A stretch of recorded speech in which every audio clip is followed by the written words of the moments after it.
Unpad, karena seringkali kita orang Unpad sendiri tidak mengikuti perkembangan di Unpad sehingga membayangkannya Unpadnya beberapa tahun yang lalu. Seperti Bung Rido ini masih bercerita kondisi Jatinangor pada saat itu. Jadi Bapak dan Ibu sekalian begini, yang pertama kalau kita berbicara tentang ukuran-ukuran bagaimana apresiasi masyarakat terhadap Unpad, yang pertama adalah kita 4 tahun berturut-turut merupakan universitas dengan peminat tertinggi di antara seluruh universitas di Indonesia. Ini ada dari Bank Mandiri yang membantu kami juga untuk penerimaan mahasiswa baru. Tahun ini untuk program SNMPTN itu 72.000 orang yang mendaftarkan, dan untuk SBMPTN itu 79.600 orang. Nah, yang keduanya kalau tidak salah baru kemudian Gajah Mada, kemudian baru Brawijaya. Kita adalah selalu yang nomor 1 dari sisi peminat. Nah, sementara dalam rangka meningkatkan kualitas, kami juga melakukan rasionalisasi. Kang Nunu, ya, jumlah yang kita terima di Unpad semakin lama kita coba semakin kurangi. Tahun kemarin 5.700, tahun sebelumnya 6.200, tahun ini Pak Warek 1 kita menjadi 4.900. Jadi bayangkan saja dengan 150.000 orang peminat yang diterima 4.900, maka rasio antara yang mendaftar dengan yang diterima itu menjadi 1:30 paling tidak di seluruhnya. Dan aneh juga bahwa semakin kita menurunkan maka juga semakin banyak orang yang mendaftarkan di Universitas Padjadjaran. Itu yang pertama. Kemudian yang kedua, saya mendapatkan data juga, ada survei untuk 100.000 masyarakat. Ternyata menempatkan Unpad termasuk adalah perguruan tinggi nomor 4 yang paling diminati, alumninya paling diminati di dunia kerja. Jadi yang ada ITB, ada Universitas Gajah Mada, Universitas Indonesia, dan kita nomor 4. Jadi kalau dihitung-hitung sekarang ini Unpad selalu berada pada posisi nomor 5. Setelah universitas-universitas yang memang secara tradisional sudah cukup lama berkembang, ITB, IPB kita lewat sekarang, ya. Jadi ITB, kemudian UGM, kemudian UI, kemudian Unpad, atau kadang-kadang ada UNER dan sebagainya. Untuk kinerja penelitian sama juga, Unpad mendapatkan 4 bintang emas. Hanya ada 4 universitas, ITB, UI, UGM, kemudian Unpad. Nah, jadi saya kira ini adalah dari aspek kualitas pendidikan. Oleh karena itu saya seringkali menyatakan kepada teman-teman para dekan bahwa pertama kita harus meningkatkan kualitas, dengan kualitas itu nanti menghasilkan daya tarik, dan oleh karena itu kita menganggap bahwa dengan jumlahnya bertambahnya mahasiswa ini mudah-mudahan menjadi indikator bahwa kinerja kita ini memang sudah dirasakan manfaatnya oleh masyarakat. Nah, kemudian secara totalitas juga aspek keuangan misalnya. Aspek keuangan kami sekarang posisinya adalah di BLU, Badan Layanan Umum, kita juga mendapatkan akreditasi A. Kemudian dari pelaporan keuangan juga wajar tanpa pengecualian 4 tahun berturut-turut. Akreditasi institusi juga Unpad ini adalah A. Dan untuk itu semua kemudian Kemendikbud sekarang justru memberikan mandat kepada Unpad untuk menjadi perguruan tinggi negeri badan hukum. Nah, jadi ini sekarang sedang ada di dalam proses PTN badan hukum. Yang membedakan dengan yang lain, orang lain mengusulkan, Unpad ini justru dikirim surat oleh Kemendikbud untuk menjadi PTN badan hukum bersama dengan 3 universitas yang lain, bersama dengan Undip, bersama dengan ITS, dan satunya lagi dengan Unhas. Nah, jadi sekarang sedang dalam proses, ada 4 perguruan tinggi negeri. Nah, kemudian yang lain-lain saya ingin mengundang Bapak dan Ibu sekalian untuk jalan-jalan ke Jatinangor, ya. Jadi silahkan dilihat, yang ini tidak ingin ria, tidak ingin sombong begitu. Tapi konon kabarnya kampus Jatinangor ini adalah termasuk kampus yang paling indah di Indonesia. Ya, jadi silahkan kalau yang lain-lain sudah jalan-jalan ke Jatinangor, kami yang belum silahkan datang. Jangan membayangkan Jatinangor 10 tahun yang lalu. Ya, jadi sekarang kita fasilitasnya untuk mahasiswa bisa gratis naik kendaraan umum. Kami juga menyediakan asrama. Jadi terima kasih kita mendapatkan asrama tahun ini dari Kementerian Perumahan Rakyat. Hanya masalahnya satu sebetulnya Kang Sapta, tidak ada meblernya. Nah, jadi sekarang sudah selesai, kamarnya 400 kamar, meblernya tidak ada. Jadi kalau tadi ada yang ingin ingin menghibahkan mungkin secara bersama-sama, kami akan sangat berterima kasih sekali. Karena apa? Karena ini dijadikan sebagai asrama tahun pertama khusus terutama untuk mahasiswa-mahasiswa bidik misi. Dulu banyak orang yang mengatakan bahwa Universitas Padjadjaran universitas yang mahal, tidak. Ya. Kami ini setiap tahun menerima mahasiswa bidik misi kurang lebih 1.200. Jadi bidik misi ini adalah mahasiswa yang dibebaskan dari mulai masuk sampai selesai. Jadi orang-orang yang dalam kategori miskin tetapi sebetulnya mempunyai kemampuan akademik tinggi itu dibebaskan. Dan ini kita harapkan 1 tahun pertama kita masukkan ke asrama. Mengapa? Karena untuk datang ke Unpad saja mereka ongkos pun tidak punya. Kadang-kadang teman-teman untuk membiayai. Oleh karena itu kita siapkan asrama. Nah kemudian prinsip ini saya sudah sampaikan juga di dalam tulisan saya di PTNBH itu bahwa perguruan tinggi negeri badan hukum seringkali diidentikan dengan komersialisasi. Insya Allah Unpad tidak akan pernah melaksanakan itu karena salah satu komitmen kami adalah, dan ini selalu diulang-ulang, tidak boleh ada anak yang tidak diterima di Unpad dan drop out di Unpad karena urusan keuangan. Nah, jadi ini adalah komitmen kami. Totalnya tahun ini saja sekitar 30% itu tidak membayar sama sekali. Jadi dari yang kita terima 4.900 itu sekitar 1.200 saja itu dibebaskan dari pembayaran, atau kalaupun membayar hanya 500.000 sampai dengan 1 juta rupiah. Jadi ini adalah komitmen yang dikembangkan oleh Universitas Padjadjaran. Saya kira yang secara umum seperti itu. Sekali lagi kami ingin mengundang Bapak dan Ibu sekalian datang ke Jatinangor. Kang Omai dengan teman-teman Fakultas Ekonomi angkatan 64 juga pernah datang. Kang Tito saya nggak lupa ya. Kang Nunu pernah ke Jatinangor lagi belum Kang Nunu? Oh iya, serang Kang Nunu mohon. Ya waktu itu dengan Kang Nunu. Dan kita juga adalah universitas dengan jumlah mahasiswa asing terbanyak nomor 2 di Indonesia. Kita kurang lebih sekarang ada 1.200 mahasiswa asing. Yang nomor satunya Universitas Udayana. Ya lohis-lohis saja sambil piknik ya. Jadi betul kenapa di Jatinangor, di Sumedang sekarang perguruan tinggi mengarah ke sana, karena kita tahu semua bahwa Sumedang itu adalah kota pengetahuan. Ya, jadi oleh karena itu dipindahkan semuanya ke Sumedang, karena Sumedang itu dikenal sebagai kota pengetahuan. Nah, jadi kita sekarang bergabung di sana. Saya kira itu aja lah. Jadi monggo kalau yang lain-lain mahasiswa seperti dulu Kang Omai ya. Sekali lagi terima kasih kepada Kang Sapta yang telah menyelenggarakan acara ini, dan kami tunggu di Jatinangor suatu saat untuk kita bisa berkumpul dalam acara yang semacam ini. Assalamualaikum warahmatullahi wabarakatuh. Waalaikumsalam, terima kasih. Saya Hadianto, angkatan Fakultas Hukum tahun 81. Saya senang bisa hadir dalam acara Halal Bihalal IKA Unpad.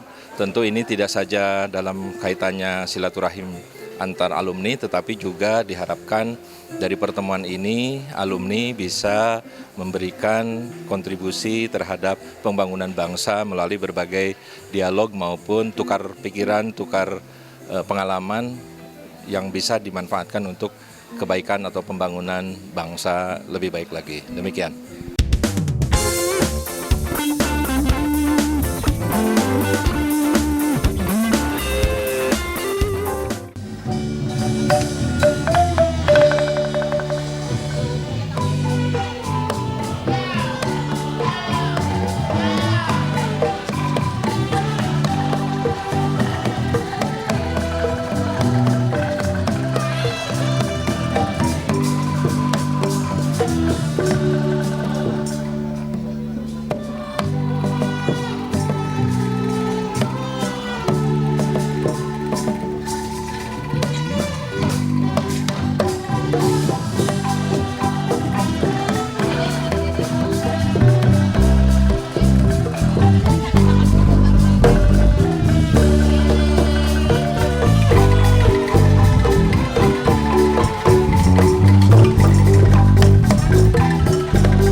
Tunjukkan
Saya Herdi Harman, sekarang saya di Telkomsel.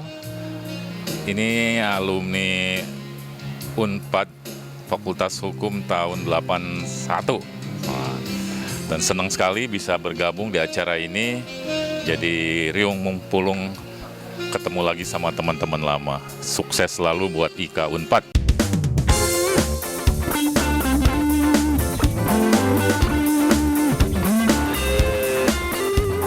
Bapak Ibu yang kami hormati, sekali lagi kita saksikan penandatanganan Memorandum of Understanding antara PT Telkomsel dengan Ikatan Keluarga Alumni Universitas Pajajaran. Oh, sudah ada di sana Bapak Herdi Harman.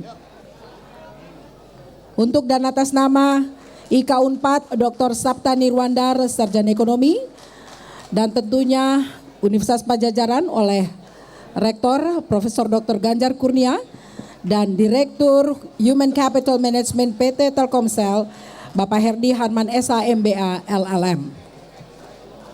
Ya. Bapak Ibu yang kami hormati, telah ditandatangani MOU dan dengan ditandatanganinya MOU antara IKA Unpad dan Telkomsel ini, maka alumni Unpad dapat melakukan proses registrasi sebagai member IKA Unpad melalui ponselnya hanya dengan menekan kode akses tertentu atau aplikasi di smartphone yang akan dikembangkan bersama dengan Telkomsel.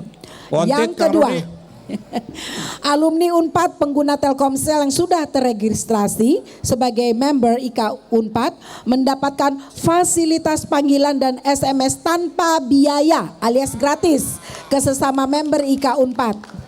Last but not least, member IKA Unpad selanjutnya dapat mengakses atau mendapatkan informasi terkait dengan kegiatan IKA Unpad baik di tingkat fakultas, jurusan atau komunitas melalui akses SMS atau USSD yang akan dikembangkan bersama antara IKA Unpad dan Telkomsel. Sekali lagi berikan tepuk tangan untuk telah ditandatangannya MOU antara IKA Unpad dan PT Telkomsel. Saya Anhar Adel, angkatan 77 Sospol Visip Unpad. Ya, saya sekarang menjabat sebagai Sekretaris Utama BKPM atau Sekjen BKPM. Saya senang sekali dengan kita berkumpul bersilaturahmi dengan teman-teman dari Unpad yang sudah cukup lama kita jarang bertemu, berpisah.